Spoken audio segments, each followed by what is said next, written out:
जब तक जवानों में यह जज्बा बाकी रहेगा, हुजूर पाक सल्लल्लाहु ताला अलैहि वसल्लम के नाम पाक के लिए इंशाअल्लाहुल अज़ीज़ बड़ी सी बड़ी आंधी और तूफान तुम्हारा कुछ न बिगाड़ सकेंगे।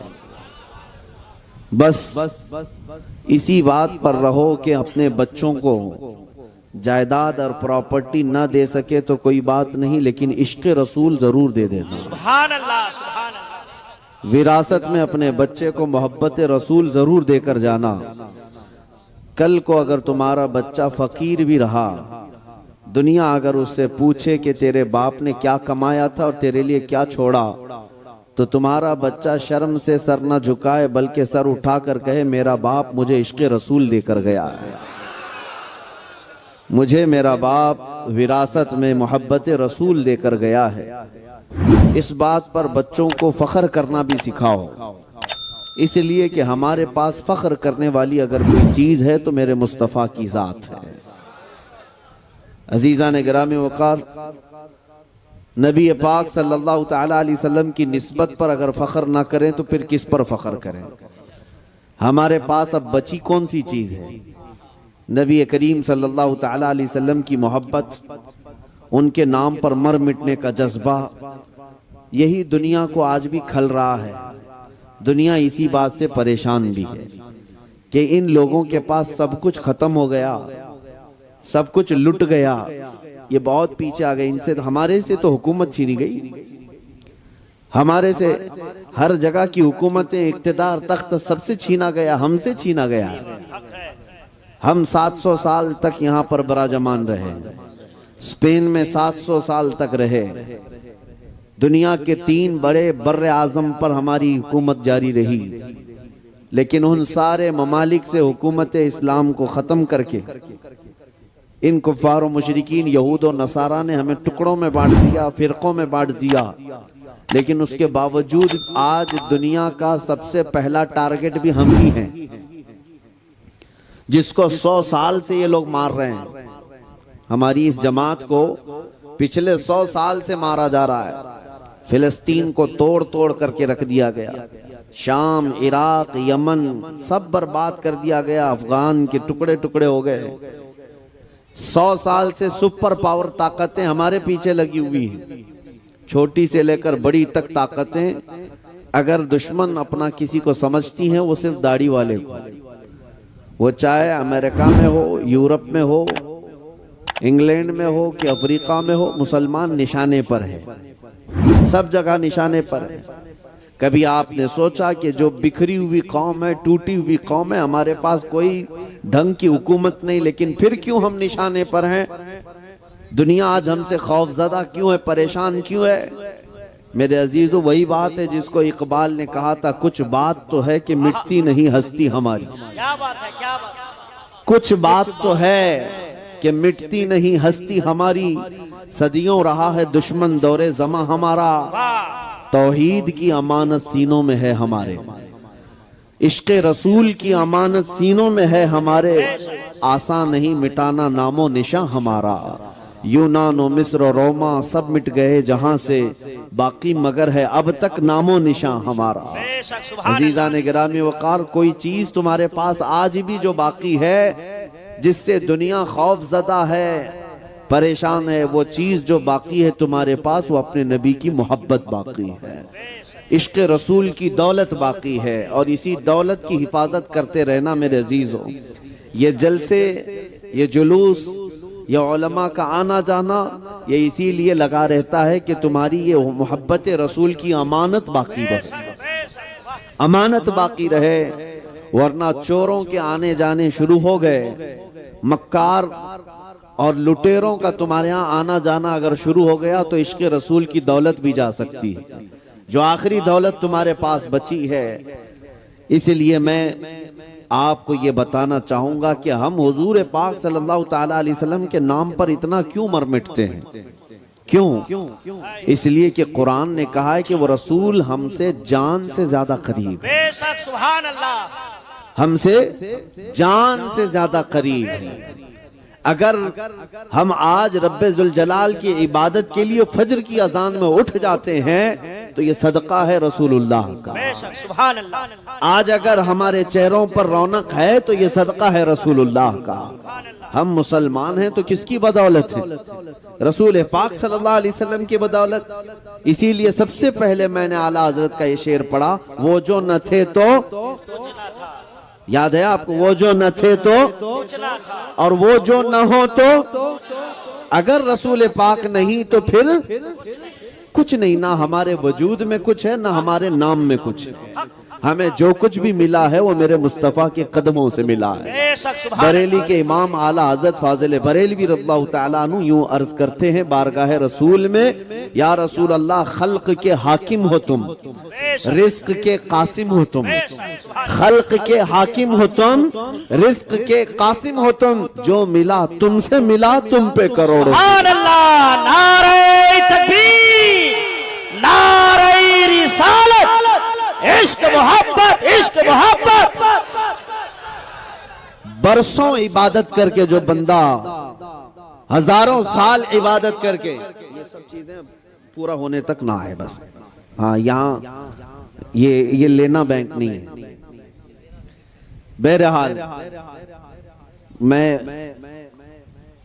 डिस्टर्ब ना हो जाए, एक बार दुरूद शरीफ पढ़ लें। अल्लाहुम्मा सल्ली अला सय्यिदिना मुहम्मद मअदनिल जूदी वल करम व आलिहि व अस्हाबिहिल किराम इब्निल करीम बारिक वसल्लम। जिन पर बारिश होनी थी वो तो अब बैठ गए, जिनके हाथ में मुझसे पहले माइक था, जो गुनगुना रहे थे, उन पर ही तो बारिश होती है। नात खानों पर हो, क्योंकि वो भी खाते हैं सदका रसूलुल्लाह का। अगर किसी नात खान को पैसे दिए जाते हैं तो ना वो उसका पेशा होना चाहिए, ना ही तुम उसको एहसान जता हो, बल्कि वो अगर 1 रुपया भी खाता है तो मेरे मुस्तफ़ा की तारीफ करके खाता है। और इसमें कोई ऐब की बात नहीं, इसमें कोई ऐब की बात नहीं, बल्कि हमें हमारे बुजुर्गों ने यूं ही सिखाया है, या रसूल अल्लाह, पीते हैं तेरे दर का और खाते हैं तेरे दर का, पानी है तेरा पानी, दाना है तेरा दाना। हमें तो उस बात पर कोई ऐब नहीं है। और मैं समझता हूँ दुनिया का सबसे पाकीज़ा माल वही है जो मेरे मुस्तफ़ा के नाम पर आया। सुभान अल्लाह।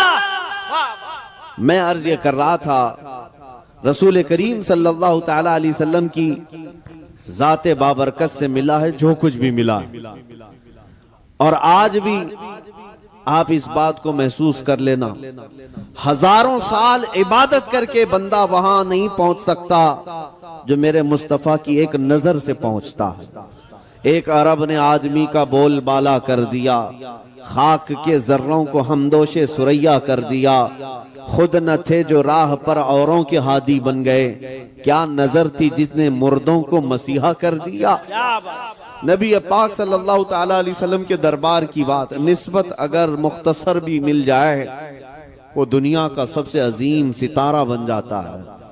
जैसे मैं आपको बताऊं, हुजूर पाक सल्लल्लाहु तआला अलैहि वसल्लम के सहाबा जो हैं उनका मकाम क्या है पता है? सहाबा का मकाम ये है, मेरे आका खुद फरमाते हैं, अगर मेरी उम्मत का कोई बंदा उहद पहाड़ के बराबर सूना खैरात करे, उहद पहाड़ छोटा नहीं है, 10 किलोमीटर पे फैला हुआ पहाड़ है। एक ही पहाड़ 10 किलोमीटर के सराउंडिंग में फैला है। और नबी पाक सल्लल्लाहु अलैहि वसल्लम फरमाते हैं कि मेरा कोई उम्मती उहद पहाड़ के बराबर सोना खैरात करे और मेरा कोई सहाबी जौ के दाने के बराबर खैरात करे तो भी बराबर नहीं हो सकता। सुभान अल्लाह। वो उम्मती सहाबी की उस खैरात तक नहीं पहुंच सकता। सहाबा का वो मकाम है। सरकार गौसे पाक रज़ी अल्लाह तआला अन्हु से मनकूल और बाज दीगर अइम्मा इकराम से मनकूल ये बात है, सहाबा का मकाम क्या है? तो फरमाया गया, जो सहाबी हुजूर सल्लल्लाहु तआला अलैहि वसल्लम के साथ जिहाद में जाया करते, जिस घोड़े पर बैठ करके वो जाते, उस घोड़े के टाप के नीचे से जो धूल उड़ती थी, उस धूल तक भी गौस का मकाम नहीं है। गौस भी वक्त का उस धूल तक नहीं पहुंच सकता जो सहाबी रसूल घोड़े पर बैठकर जाते थे। यह मकाम सहाबा का है। क्यों मिला सहाबा को ये मकाम? क्यों है? सिर्फ और सिर्फ सोहबत रसूल की क्या बुनियाद। बात है, क्या बात है। वो निस्बत रसूल है जो उन्हें दुनिया में सबसे मुमताज करती है, सबसे आला करती है। उम्मत का कोई गौस हो, कोई कुतुब हो, कोई किसी भी किस्म का बड़ा सा बड़ा फकी हो, वो रसूल पाक के सहाबी के मकाम को नहीं पहुंच सकता। प्लस मैं आपको एक हैरत अंगेज बात बताऊं, हुजूर पाक सल्लल्लाहु ताला अलैहि वसल्लम मस्जिद नबवी शरीफ में बैठे, एक नौजवान था जो यहूदी था, माँ भी यहूदन बाप भी यहूदी, लड़का भी यहूदी, गुजर रहा था। हुजूर के जमाल पर नजर पड़ गई, नबी पाक सल्लल्लाहु ताला अलैहि वसल्लम के चेहरे पर नजर पड़ी, वो देखता का देखता रह गया। मेरे आका का हुस्न था ही ऐसा। मेरे आका सल्लल्लाहु अलैहि वसल्लम को सहाबा कहते हैं जो एक मर्तबा देखता वो पलकें झपकाना भूल जाता, वो हुजूर को यूं ही देखता रह जाता। बल्कि बाद सहाबा फरमाते हैं हमें भूख शिद्दत की लगती तो भी चेहरे मुस्तफा को देखते, हुजूर के चेहरे को देखते भूख भी खत्म हो जाती। यहाँ तक कि जो बीमार सहाबा हैं वो कहते हैं अगर बहुत ज्यादा बीमार होते तो रसूलुल्लाह को देख लेते थे। है जहर मासी का तैबा ही शिफा खाना। अजीजा ने गिरामी वकार, वो यहूदी नौजवान नबी पाक सल्लल्लाहु ताला अलैहि वसल्लम के चेहरे पाक को देखा तो देखता रह गया और दरवाजे के पास खड़ा रहा। चूंकि यहूदी था अंदर तो आया नहीं, खड़ा रहा, शाम हो गई और उसके बाद घर चला गया। आज एक दिन था, दूसरे दिन फिर उसने इरादा करके देखना शुरू किया, तीसरे दिन से तो उसका मामूल बन गया कि वो काम काज पे नहीं जाता, सीधे आकर मस्जिद के बाहर खड़ा होता और चेहरे रसूल को ताकता रहता था, सिर्फ टकटकी बांधकर देखता रहता था। किसी ने जाकर उसके माँ बाप को शिकायत कर दी कि तुम्हारा बेटा तो मोहम्मद का दीवाना हो गया, तुम यहूदी हो, तुम्हारा बेटा उनका दीवाना हो गया, मोहम्मद सल्लल्लाहु ताला अलैहि वसल्लम को ही देखता रहता है। माँ बाप को जब ये बात पता चली तो बेटे को डांटा डपटा और फिर जब वो नहीं माना तो मारा भी, बहुत उसको ज़ज्र तौबीख किया। और उसके बाद मेरे अजीजों ये इश्क रसूल की ये आदत है ही ऐसी जिसको आला हज़रत फरमाते हैं जान है इश्क मुस्तफ़ा, रोज फजू करे खुदा, जिसको हो दर्द का मजा नाजे दवा उठाए क्यों, फिर के गली गली तबाह ठोकरे सबकी खाई क्यों, दिल को जो अक्ल दे खुदा तेरी गली से जाए क्यों। नबी पाक सल्लल्लाहु ताला अलैहि वसल्लम को देखना वो छोड़ता नहीं था। माँ बाप को शिकायत की गई, एक दिन बाप यहूदी आया और देखा अपने बेटे को कि यहीं खड़ा रहता है, आकर के अपने बेटे को गिरफ्तार किया और घर ले गया और जंजीरों से बांध करके उसको कैद कर दिया।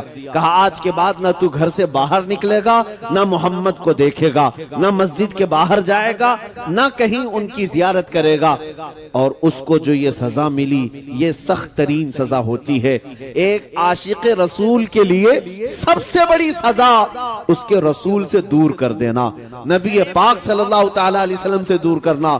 आज दुनिया भी देखें हमें जो सबसे बड़ी सजा दे रही है वो क्या सजा दे रही है, हमारे बच्चों को मार करके नहीं, हमारी औरतों को नीलाम करके नहीं, बल्कि सबसे ज्यादा बड़ी सजा आज हमें जो दी जा रही है वो हमारे मुस्तफा की शान में तौहीन करके। क्योंकि हमें पता, उन्हें पता है ये मुसलमान अगर बिलकता है, तड़पता है तो किसी और बात पे नहीं, अपने नबी की बेइज्जती पर तड़पता है, अपने नबी के अपमान पर तड़पता है।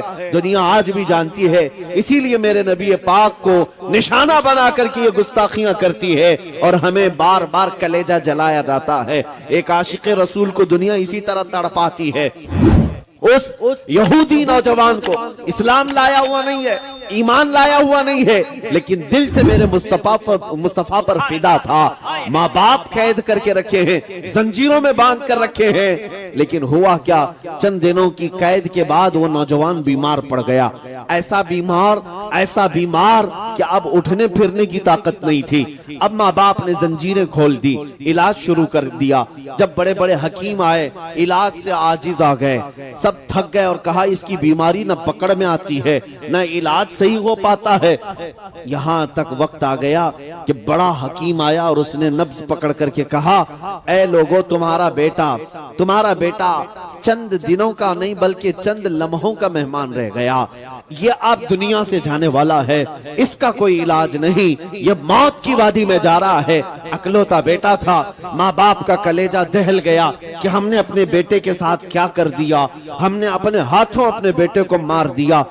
अफसोस तो था, गम तो था, लेकिन मजहब पर शिद्दत से अमल करते थे। यहूदी कट्टर थे, मानने को तैयार नहीं थे। आखिर में माँ का दिल पसीज गया। माँ ने अपने बेटे से आकर के कहा, बेटा तू क्यों अपने आप को इस मुसीबत में मुब्तला कर लिया? देख तेरा जिस्म पीला पड़ गया, अब तेरा हाथ पैर उठने के काबिल नहीं, तू मरने के करीब आ गया। बता तू चाहता क्या है? वो नौजवान जो मौत की वादी में जा रहा था, हमेशा के लिए अब आंखें बंद करने वाला था। माँ की आवाज कानों में आई तो बेटे ने कहा, एक बार मोहम्मद अरबी को देखना चाहता हूं, सुभान अल्लाह, एक बार मोहम्मद रसूलुल्लाह को देखना चाहता हूँ। माँ बाप का दिल पसीज गया, रहम आ गया, तरस आ गया। कहा वैसे भी मरने वाला है, इसको एक बार इसके माशूक, इसके महबूब को दिखा दिया जाए, जियारत करा दी जाए। बाप आया मस्जिद नबवी, नबी पाक सल्लल्लाहु ताला अलैहि वसल्लम सहाबा के साथ बैठे थे। फजर के बाद का वक्त था।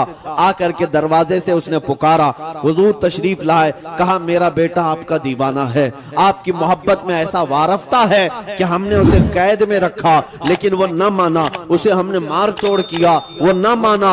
लेकिन आज हालत ये आ गई कि मेरा बेटा दुनिया से जाने वाला है, मौत की वादी में जा रहा है, लेकिन उसकी ख्वाहिश है कि मरने से पहले वो एक बार आपको देखना चाहता है।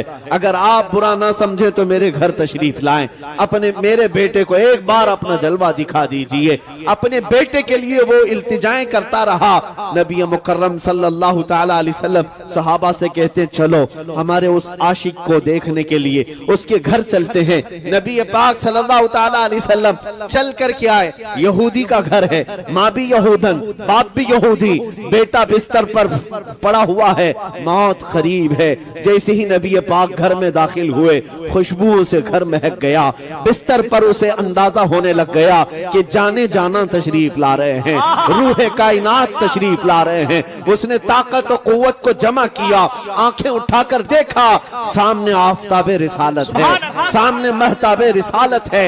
नबी पाक सल्लल्लाहु अलैहि वसल्लम जैसे ही सिराने के पास आए, पूरी कुव्वत के साथ वो अपने बिस्तर से उठकर बैठ गया। नबी पाक सल्लल्लाहु ताला अलैहि वसल्लम ने चेहरे के नीचे हाथ दिया और उठा करके बिठाया और फरमाया कि ए नौजवान, अब देर किस बात की? जब तेरा दिल मेरे नाम से धड़कता है, जब तेरे अंदर मेरे नाम की मोहब्बत है, तो देर किस बात की? क्या अभी कलमे तैयबा पढ़कर मुशर्रफ इस्लाम नहीं होना चाहता?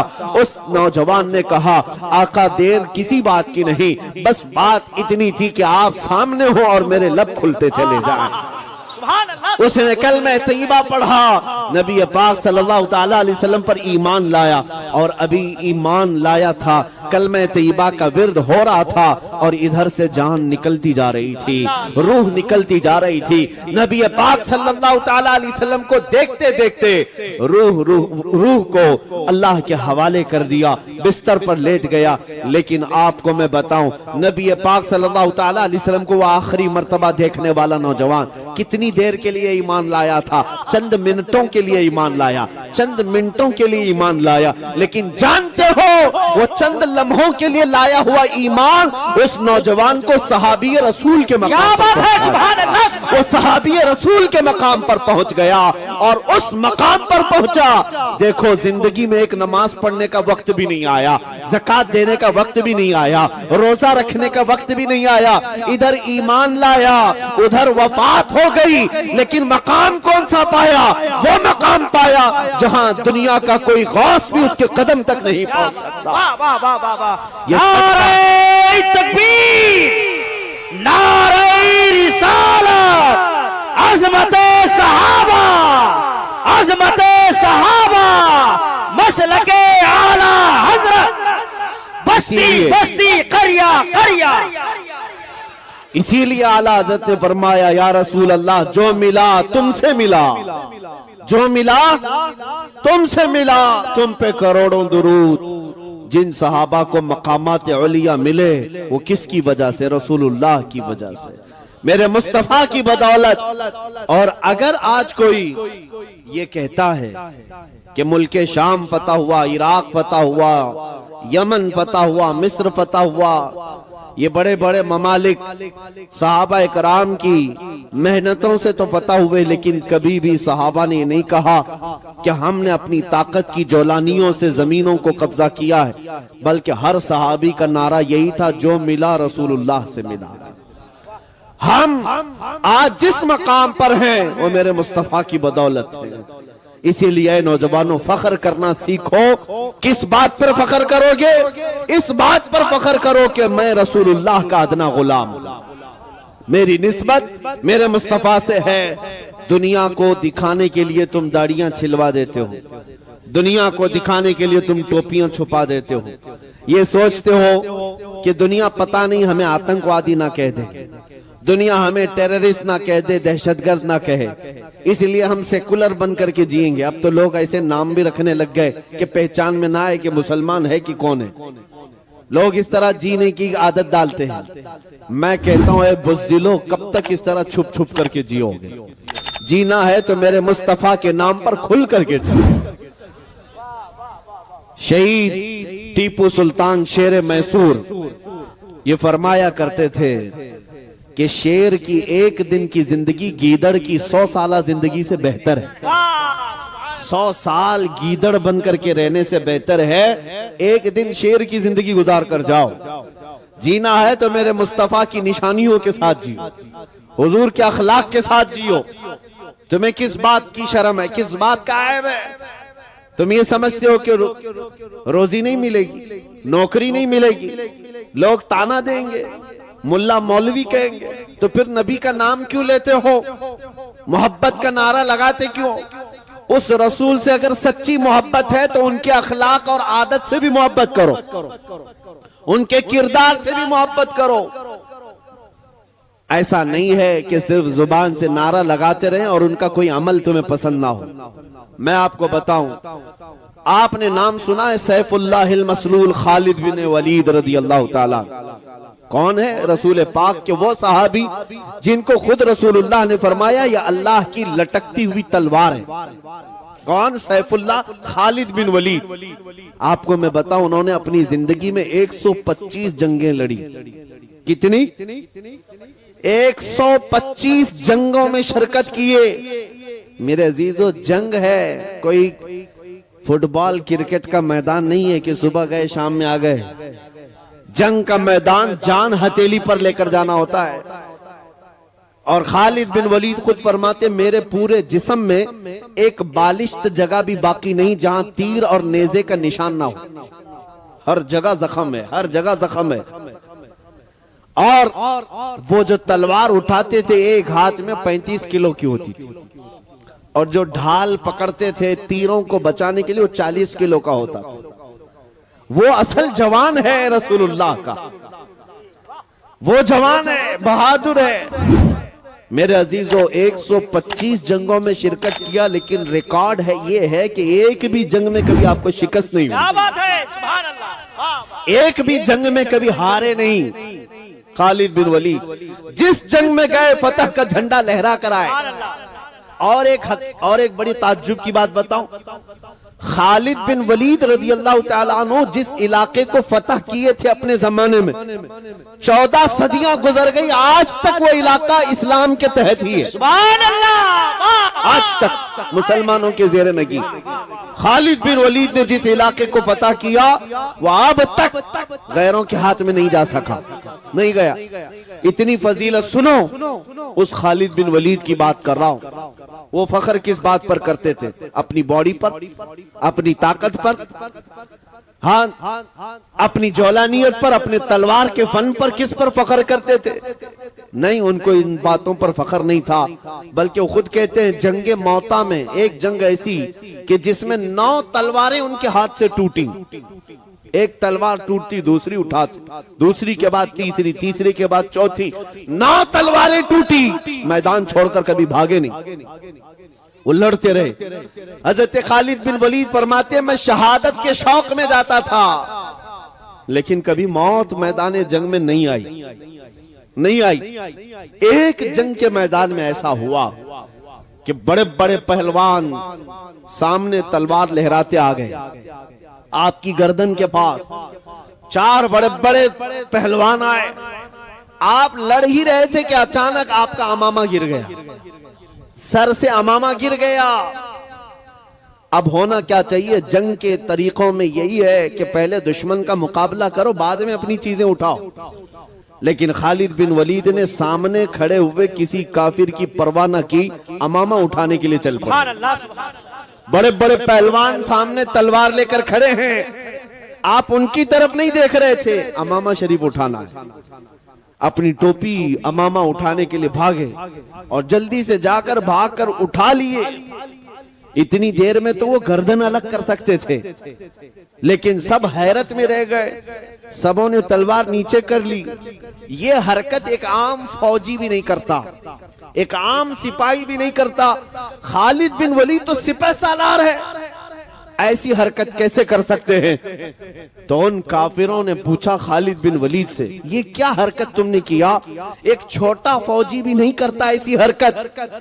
तुम बड़े सिपह सालार होकर जंग में जब दुश्मन तेरी गर्दन पर तलवार ताने खड़ा है, अपनी गर्दन बचाने की बजाय तुम पगड़ी बचाने चल पड़े, तुम अपना अमामा उठाने चल पड़े।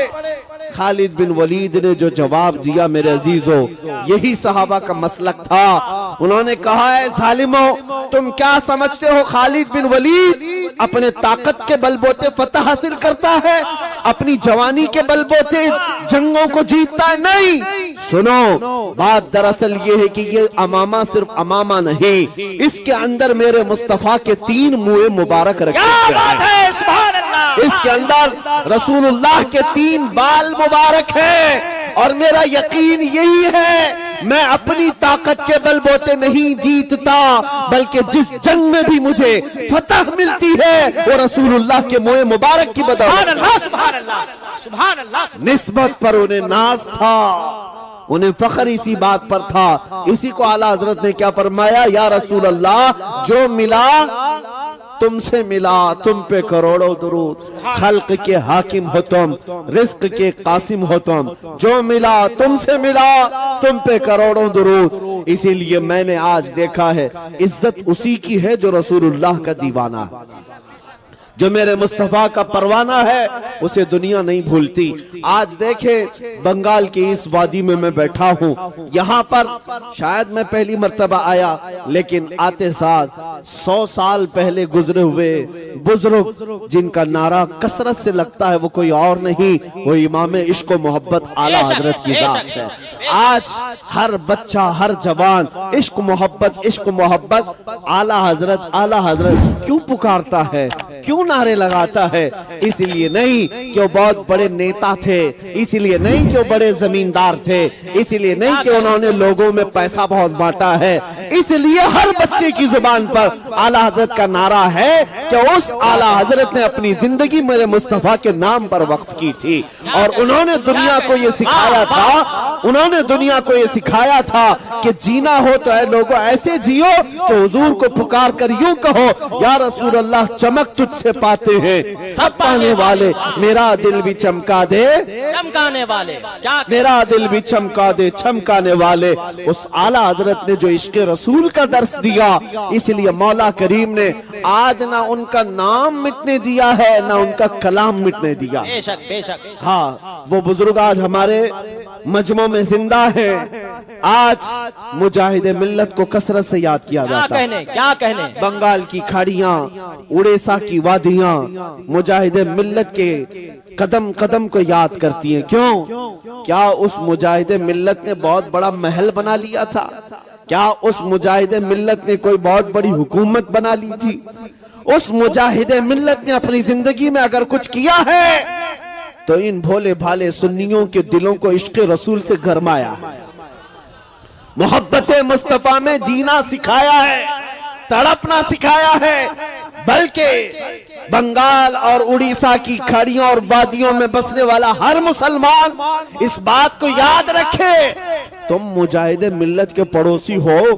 मुजाहिदे मिल्लत ने यह दर्स भी दिया, क्या है मुसलमानों, दुनिया अगर तुम्हें कैद करने से डराती है, जेल की सलाखों में डालने से डराती है, तो डरना नहीं बल्कि मुझे देख लेना, खुशी से हथकड़ियां पहन लेना। इसलिए कि अगर नामे मुस्तफा पर हथकड़ियां पहनाई जाए तो उन बुजुर्गों ने कहा कि हथकड़ियां नहीं है, ये मेरे मुस्तफा की मोहब्बत के कंगन है। नारे तकबीर, हाथ उठे, नारे रिसालत, मसलके आला हजरत, फैजाने हुजूर मुजाहिदे मिल्लत, हिम्मते मुजाहिदे मिल्लत, बस्ती बस्ती करिया करिया, देखो देखो कौन आया, जिंदाबाद। मेरे अजीजों, बस मैं यही चाहता हूं कि तुम्हारा जज्बा बरकरार रहे। दुनिया जो लूटना चाहे लूट ले, हम दुनिया के लिए नहीं आए। हमें हमारे मुस्तफा करीम सल्लल्लाहु अलैहि वसल्लम ने इरशाद फरमाया, अद-दुनिया सिजनुल लिल मुमिनीन, दुनिया मोमिनों के लिए कैद खाना है। कैद खाने में कितना जी सकते हो, कितना ऐश कर सकते हो। उन मुसलमानों से मैं कहता हूं जिनको ये लगता है कि मौलाना लोगों की तकरीरें सुने तो दुनिया छोड़ना पड़ेगा, नहीं सुनोगे तब भी छोड़ना पड़ेगा। मलकुल मौत तो आने वाले आएंगे, आज या कल कभी तो आएंगे, पकड़ कर ले जाएंगे। कोई भी प्रॉपर्टी वाला, कोई जमींदार हमेशा रहने के लिए यहाँ नहीं आया। मुझे कोई गारंटी देकर के बताए कि मैं 100 साल जीने वाला हूं, बता दे कोई। किसी को कल तक की गारंटी नहीं है, 100 साल बहुत दूर की बात। मोमिनो, तुम्हें यहाँ हमेशा रहना नहीं है।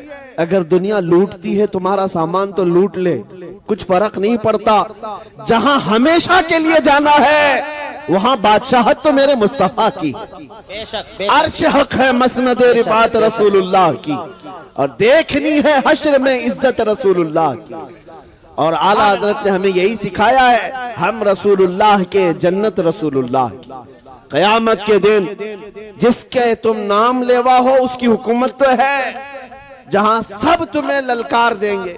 सब ने सफ़े महशर में ललकार दिया हमको। आला हज़रत ने यही फरमाया, आदम अलैहिस्सलाम से लेकर ईसा अलैहिस्सलाम तक हर नबी जब ये कह रहे होंगे कि आज जाओ किसी और के पास, उस वक्त बताओ कौन है जो कहता है आ जाओ मेरे पास? सुभान अल्लाह, सुभान अल्लाह। कौन है जो कहता है आ जाओ मेरे पास? वो कोई और नहीं, वो आमिना का लाल मकीने गुंबद खजरा, हम गरीबों के आका और मौला मोहम्मद रसूलुल्लाह की जात है। वो तुम्हें वहां पर भी मदद के लिए बुला रहे होंगे।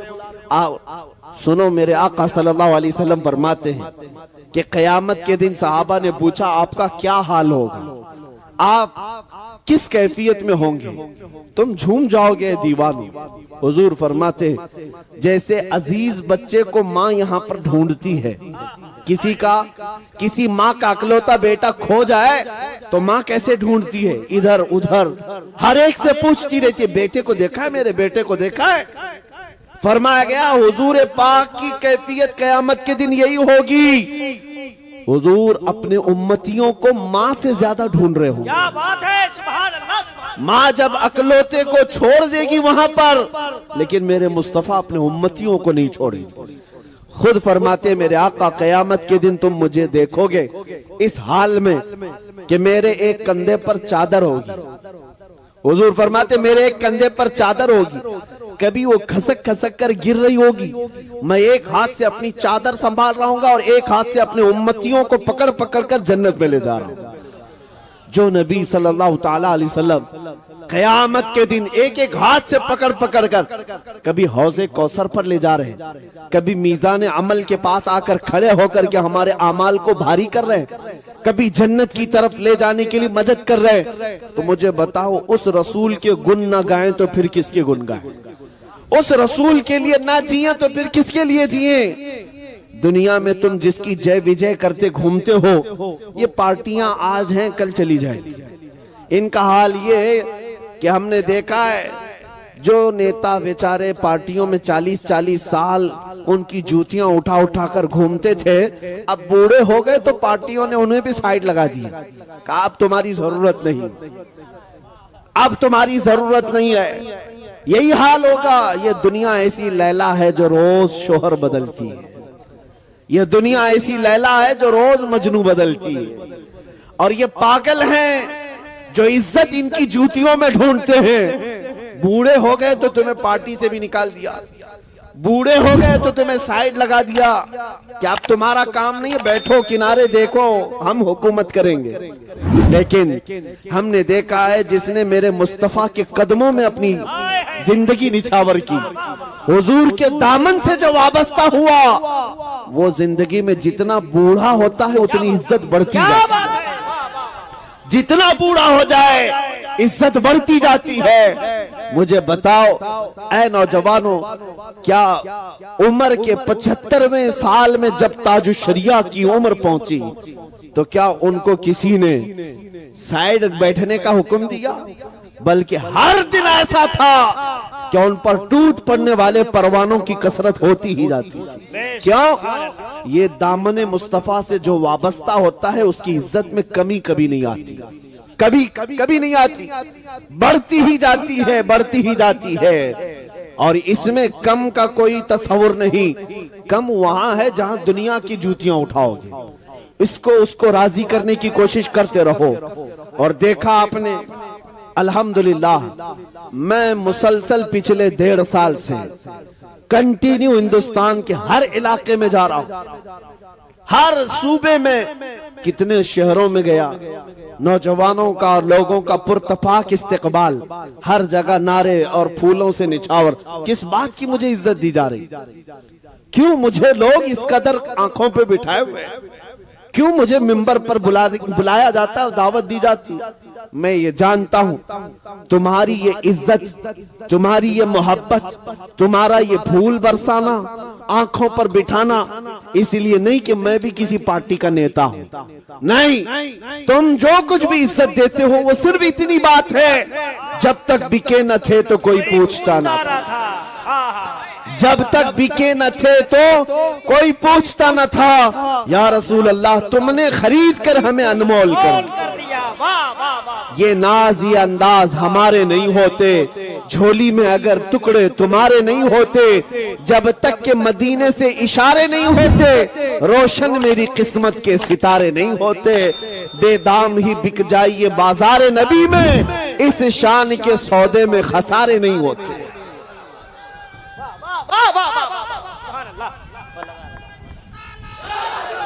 भाई मुफ्ती साहब को मैंने देखा है लाखों के जलसे में, लाखों के मजमे में, अल्हम्दुलिल्लाह, दीवाने नारा लगाते हैं तो कसम खुदा की लगता है दुश्मन नबी का कलेजा कांपने लगता है। लब्बैक लब्बैक लब्बैक लब्बैक। यार माइक वाले भाई, कसम खुदा की क्या है यार?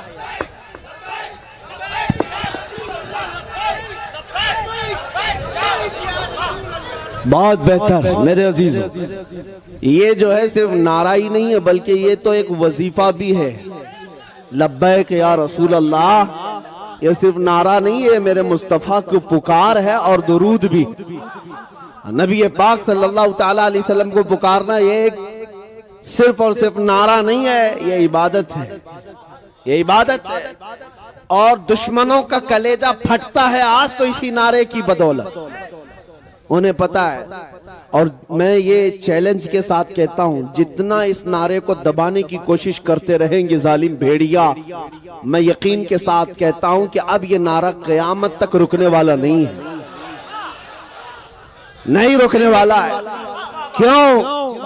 इसलिए कि ये किसी आम शख्सियत के नाम पर लगने वाला नारा नहीं, ये कायनात के दूल्हा के नाम पर लग रहा है, हुजूर पाक सल्लल्लाहु तआला अलैहि वसल्लम के नाम पाक पर है। और किसी, अभी चंद दिनों पहले की बात है, शायद हफ्ता 2 हफ्ता पहले, एक साहब ने मुझे कहा कि किसी मजमे में नारा बहुत लग रहा था, हमें बुलाया गया पुलिस स्टेशन में और केस देने की बात की। मैंने कहा क्यों? कहा लब्बैक लब्बैक के नारे लगा रहे थे, पुलिस वालों ने कहा कि तुम पर भी केस होगा। मैंने कहा इसमें डर किस बात का? डर किस बात का? कहा कि आप तो अच्छी खबर दे रहे हैं, इससे बेहतर केस क्या हो सकता है? इससे बेहतर केस क्या हो सकता है कि नबी पाक सल्लल्लाहु ताला अलैहि वसल्लम के नाम पाक पर पुकारने का वो तुम्हें केस नहीं बल्कि सर्टिफिकेट दे रहे हैं आशिक रसूल होने का। क्या बात है, वाह वाह वाह वाह वाह। वो सर्टिफिकेट दे रहे हैं कि तुम किसी और को नहीं पुकारते, तुम रसूलुल्लाह को पुकारते हो। अगर दुनिया ये सर्टिफिकेट देती है तो खुशी से कबूल कर लो और बारगाह मुस्तफा में जाकर अर्ज करना और कहना, या रसूल अल्लाह, सिर्फ मैं ही नहीं कहता, सारी दुनिया भी कह रही है, आपके दुश्मन भी कह रहे हैं, मैं किसी और को नहीं पुकारता, सिर्फ आपको पुकारता हूं। जिस दिन नबी पाक सल्लल्लाहु अलैहि वसल्लम की बारगाह में तुम ये अरीजा पेश करोगे, यकीन है मेरे आका यही फरमाएंगे कब्र में जब तुम पहुंचोगे, उस दिन सारी दुनिया से थक हार करके पहुंचोगे, नबी पाक मुनकर नकीर से कहेंगे, छोड़ दो ये मेरा मलंग है, ये दुनिया से थक करके आया है, दुनिया ने इसे बड़ा परेशान किया है, छोड़ दो इसे, सो जाने दो। हम उसी रात के लिए मेरे अजीजों मर मिटते हैं। आओ मेरे अजीजों, नबी पाक सल्लल्लाहु ताला अलैहि वसल्लम के नाम पाक पर बेदार होना यह हमारे बुजुर्गों का शिवा है। हमने देखा है जब जब कौम हमारी सोती है, इसको जगाने के लिए हुजूर का नाम ही काफी है, नाम ही काफी। एक यहूदी आलिम है जो रिसर्च कर रहा था, डॉक्टरेट किया, पीएचडी किया, एक नहीं 2 पीएचडियां, किस बात पर? मुसलमानों के हालात पर। एक मॉडर्न मुसलमान है, उस मुसलमान से उस यहूदी आलिम की मुलाकात हुई और मुलाकात में उसने जो बात की, मुसलमान ने पूछा, पीएचडी का तुम्हारा रिसाला कहां तक पहुंचा? कहा मैंने 2 बार अलग अलग टॉपिक पर पीएचडियां की हैं और सब मुसलमानों के हालात पर। उस मुसलमान ने पूछा कि किस नुक्ते पर तुम पहुंचे, रिजल्ट क्या आया तुम्हारी पीएचडी में?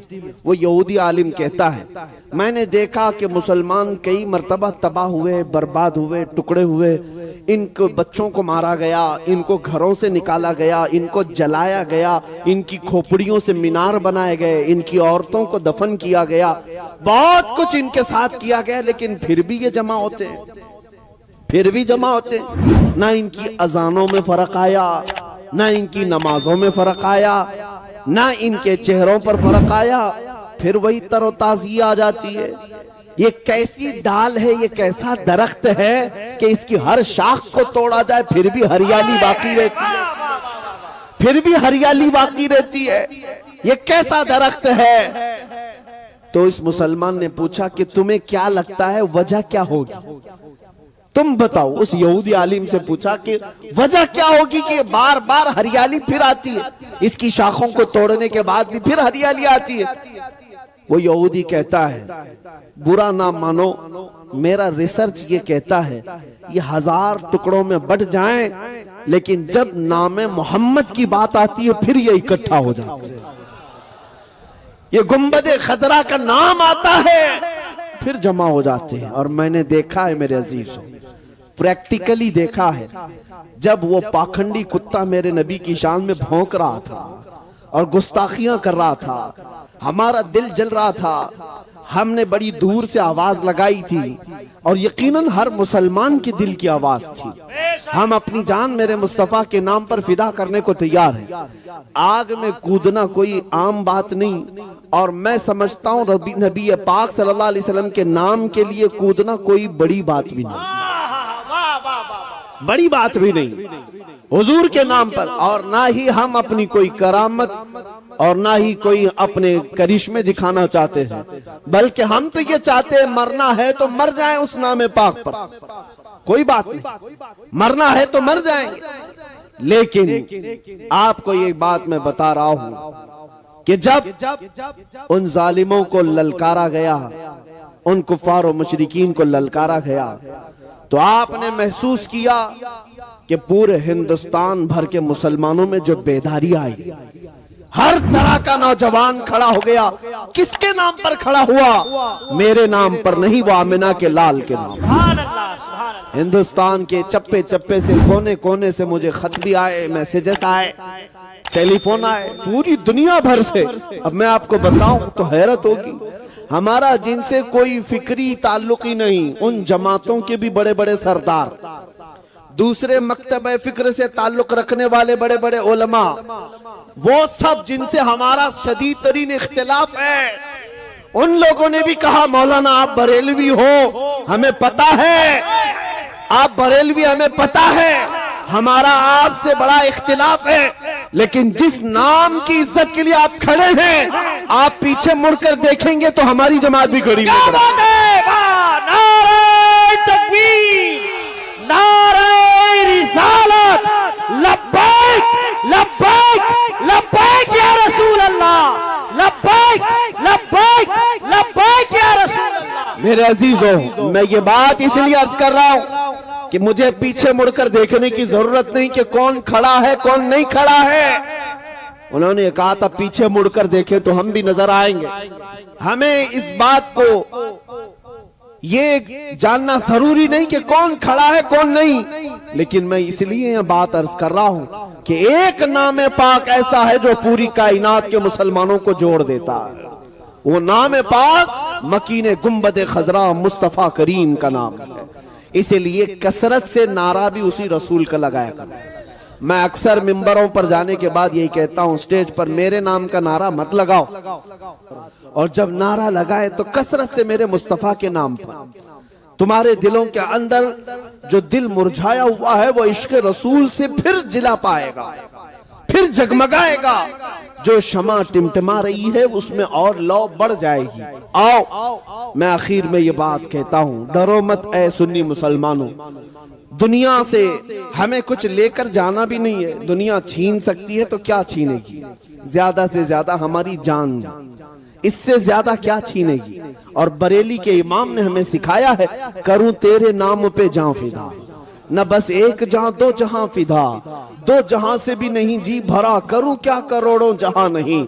ये एक जान क्या है अगर हो करोड़ों, तेरे नाम पर सबको वारा करूं मैं। तुम्हें पता है हम जब कब्रिस्तान जा रहे होंगे हमारी कैफियत क्या होती है पता है आपको? आपके यहाँ मैयतों को नहलाया जाता है, नहलाया जाता है, साफ सफेद नया कपड़ा पहनाया जाता है। ईद बकरीद में जैसा कपड़ा पहनता था, हदीस में मिलता है कि उस कीमत का कपड़ा मुर्दे को पहनाओ, उतनी कीमत का जो वो ईदों में पहना करता था। अच्छा कफन पहनाओ और उसे खुशबू लगाओ, इत्र लगाओ, और उसको फिर हम सजा करके ले जाते हैं, सजा कर ले जाते हैं। हमारे जनाजे जाते भी हैं तो ऐसा लगता है कोई दूल्हा जा रहा है। उसके जनाजे पर फूल भी डाले जाते हैं, इतने फूलों की बरसात होती है। कब्रिस्तान जब ले जाते हैं तो कोई हम में से ऐब नहीं समझता मुर्दे को हाथ लगाना। वो दूसरों के यहाँ है, वो नाक पकड़ करके आते हैं मुर्दा देखने के लिए, अपने ही मुर्दों को देखने के लिए नाक मुंह दबा करके आते हैं, कोई छूते नहीं। लेकिन हम में से हाल ये है कि हम अपने मुर्दों को अपने हाथों से नहलाते हैं, अपने हाथों से पहनाते हैं, और कब्रिस्तान में उतारने के लिए हर कोई आगे बढ़ता रहता है कि मैं पकड़ूं मैं पकड़ूं। कोई ये नहीं देखता कि मेरा रिश्ता इससे क्या है। हर एक उसकी इज्जत कर रहा होता है। और नहलाने में जानते हैं एक बात बार बार कही जाती है, अरे आहिस्ता से करो, आहिस्ता से करो, उसे तकलीफ ना होने पाए, उसे धीरे धीरे करो। बहुत ज्यादा गर्म पानी भी ना नहलाओ, बहुत ज्यादा ठंडा पानी भी ना नहलाओ। ये हमारे मुर्दों की इतनी इज्जत क्यों है, या हमें मरने के बाद इतनी इज्जत क्यों है? कभी सोचते हो ऐ सुन्नी मुसलमानों, तुम्हें अगर जनाजे में ले जाया जाता है, एक आदमी दो आदमी नहीं उठाते, चार चार पांच पांच लोग उठाते हैं। अरे इधर भी हाथ लगा लो, इधर भी हाथ लगा लो, कहीं उसका हाथ पैर इधर उधर ना हो जाए, मुर्दे का पेट ना दब जाए। हम कितना एहतियात करते हैं, कितना ख्याल करते हैं। मैंने कब्रिस्तान में देखा है, मुर्दे को कब्र में उतारने के लिए भी इतना एहतियात किया जाता है। चार इधर खड़े हैं, चार उधर खड़े हैं, दो नीचे उतरे हुए हैं, कोई सीने से लगा करके उतार रहा है, कोई कपड़ा पकड़ करके उतार रहा है। क्यों एक मरे हुए के लिए इतनी इज्जत है? बुजुर्गों से हमने पूछा था, उसे नहलाया भी गया, पहनाया भी गया, और खुशबू भी लगाई गई, फूल भी डाले गए, और सारे लोग उसकी आओ भगत में लगे हैं। क्या बात है? बुजुर्गों ने फरमाया, ऐ मेरे बच्चे, क्या तुझे पता नहीं, आज ये जा रहा है कब्र में दीदारे मुस्तफा के लिए, आज ये जा रहा है कब्र में रसूलुल्लाह को देखने के लिए। इसकी जो इज्जत है वो यूं ही नहीं, इसलिए कि तुम अब अभी अगर उसके कब्र की तख्तियां बंद करके आओगे, इधर ये आंख खोलेगा, उधर जलवे रसूल को देखेगा।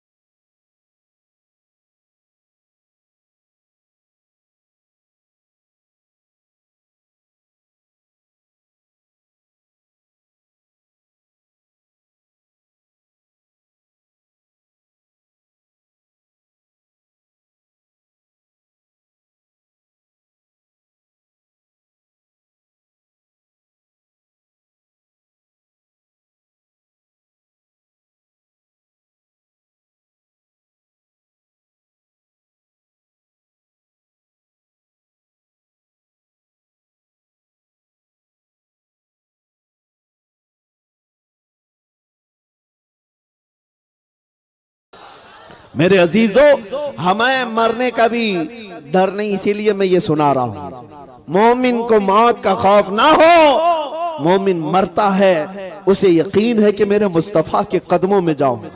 और कब्र में जाने के बाद एक आशिक रसूल क्या कहता है? हुजूर ताजुल शरिया बदरुत तरीका रहमतुल्लाह ताला अलैह अर्ज करते मेरे आका की बारगाह में, या रसूल अल्लाह, मैं मरूं तो मेरे आका ये मलाइका से कहना, मैं मरूं तो मेरे आका ये मलाइका से कहना, इसे कोई मत जगाना, अभी आंख लग गई है। तेरे दामने करम में जिसे नींद आ गई है वो फना न होगी, उसे जिंदगी मिली है। और एक आशिक रसूल जब फरिश्ते उसे उठाने आते हैं, उठ सवालों का जवाब दे, तेरा रब कौन है, तेरा दीन क्या है, ये सवाल पूछने के लिए कब्र में दो खौफनाक शक्ल वाले फरिश्ते आएंगे, मुनकर नकीर, जिनका चेहरा काला, जिनकी आंखें नीली और दांत बाहर, सख्त किस्म का चेहरा होगा। लेकिन आशिक रसूल उनको जवाब क्या देता है? शायर कहता है, अब तो पाए नाज से ऐ फरिश्तों क्यों उठूं, मर के पहुंचा हूं यहां इस दिलरुबा के वास्ते, मर के पहुंचा हूं यहां इस दिलरुबा के वास्ते। हमें हुजूर पाक का दीदार करने के लिए जब कब्र में भी जाना है तो इस दुनिया पर